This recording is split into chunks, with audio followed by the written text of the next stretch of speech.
एक गांव में दामोदर नाम के एक गरीब ब्राह्मण रहा करते थे। ब्राह्मण को लोभ और लालच बिल्कुल भी न था। वे दिन भर गांव में भिक्षावृत्ति करते और जो भी रूखा सूखा मिल जाता उसे भगवान का प्रसाद समझकर ग्रहण कर लेते। तय समय पर ब्राह्मण का विवाह संपन्न हुआ।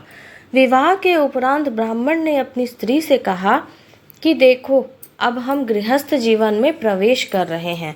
गृहस्थ जीवन का सबसे पहला नियम होता है अतिथि सत्कार करना, गुरु आज्ञा का पालन करना और भजन कीर्तन करना। मैं चाहे घर में रहूं ना रहूं, लेकिन घर में अगर कोई अतिथि आए तो उनका बड़े अच्छे से अतिथि सत्कार करना।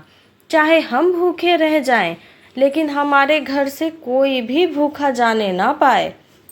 ब्राह्मण की बात सुनकर ब्राह्मणी ने मुस्कुरा कर कहा, अच्छी बात है, मैं इस सब बातों का ध्यान रखूंगी। आप निश्चिंत रहें और भजन कीर्तन कर प्रभु भक्ति में ध्यान लगाएं। ब्राह्मण और ब्राह्मणी सुखी सुखी अपना जीवन यापन करने लगे। ब्राह्मण रोज सुबह अपने घर से भिक्षावृत्ति के लिए आसपास के गांव में जाते और जो कुछ भी मिलता उसे प्रभु इच्छा मानकर ग्रहण करते। ब्राह्मण के घर की स्थिति बहुत ही सामान्य थी। कभी कभी तो दोनों पति पत्नी को भूखा ही सोना पड़ता, लेकिन फिर भी दोनों पति पत्नी सुखी सुखी अपना जीवन यापन कर रहे थे। मन में कोई भी द्वेष और लालच न था। भगवान बड़े लीलाधर हैं। वे देवलोक में बैठे बैठे सब कुछ देखते हैं। उनकी लीला बड़ी विचित्र है। वे समय समय पर अपने भक्तों के दुख हरने किसी न किसी भेष में आते रहते हैं। वे हमेशा अपने भक्तों की परीक्षा लेते हैं।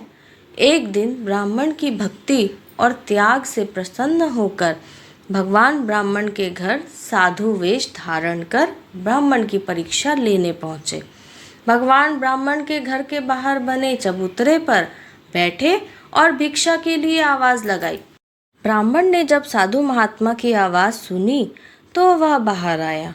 ब्राह्मण को देख साधु महात्मा मुस्कुराए और बोले, पुत्र, आज इस रास्ते पर जाते जाते मन किया कि आज तुम्हारे घर भोजन करूं।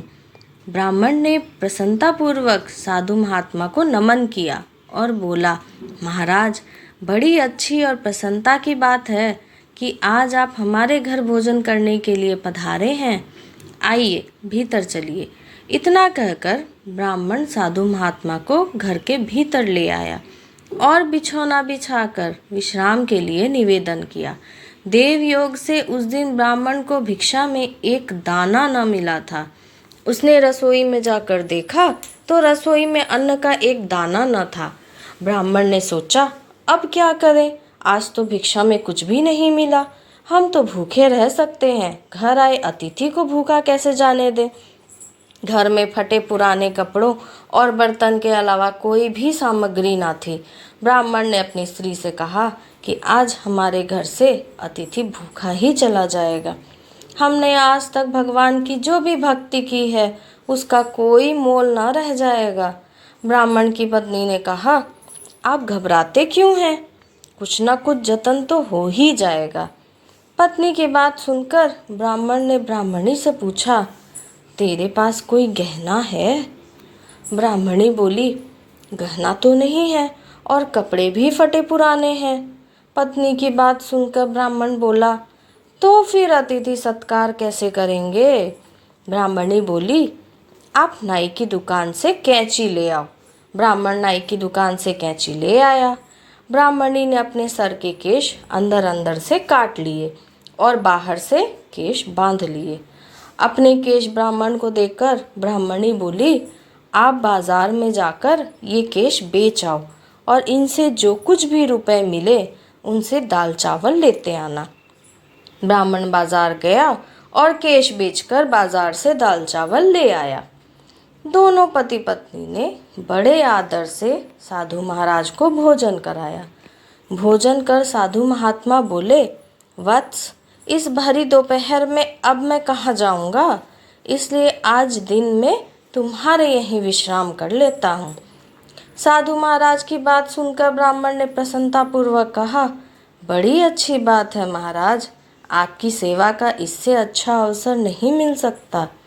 इतना कहकर ब्राह्मण साधु महाराज के चरण के पास बैठकर उनके पैर दबाने लगा। अब परेशानी महाराज के शाम के भोजन की थी। ब्राह्मण फिर महाराज के भोजन की चिंता करने लगा। अपने पति को चिंता में देख ब्राह्मणी बोली, आप व्यर्थ चिंता ना करें, मैं हूं ना कुछ जाता हो जाएगा। शाम को ब्राह्मणी ने अपने सर के बचे हुए केश काटकर ब्राह्मण को दिए और ब्राह्मण से दाल चावल खरीद लाने को कहा।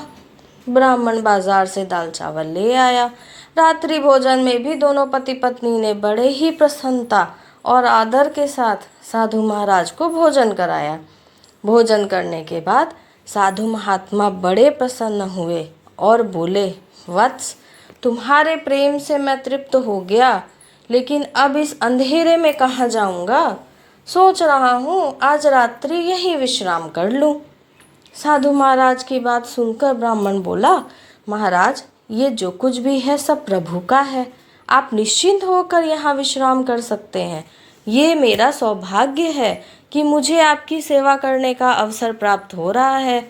इतना कहकर दोनों पति पत्नी साधु महात्मा के चरणों में बैठ गए। साधु महात्मा के सो जाने के बाद महात्मा के चरणों में ही दोनों पति पत्नी सो गए। जब दोनों पति पत्नी सो गए तब बाबा जी जाग बैठे और उन्होंने ब्राह्मण को आशीर्वाद दिया कि तुम्हारे सारे दुख दर्द दूर हो जाए, तुम्हारी पत्नी के केश भी लौट आए और धन्य धान्य से घर भर जाए। इतना कहकर साधु महात्मा अंतर्ध्यान हो गए।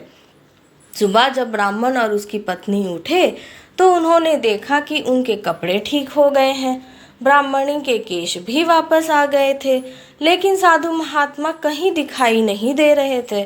उन्होंने सोचा, हो ना हो वे कोई पहुँचे हुए साधु महात्मा थे जो हमें आशीर्वाद स्वरूप ये सब दे गए हैं। ब्राह्मण ने जब अपने घर को देखा तो वह रोने लगा कि महाराज, हमने आपको पहचाना नहीं, कहीं हमसे महाराज की सेवा में कोई कमी तो नहीं रह गई। हम अनजान थे महाराज, हमें क्षमा करो। ब्राह्मण की विनती सुनकर भगवान प्रकट हुए और बोले, तुम्हारे प्रेम पूर्वक भोजन करवाने से मैं बहुत तृप्त हुआ, तुम सुखी रहो। इतना कहकर भगवान अंतर्ध्यान हो गए।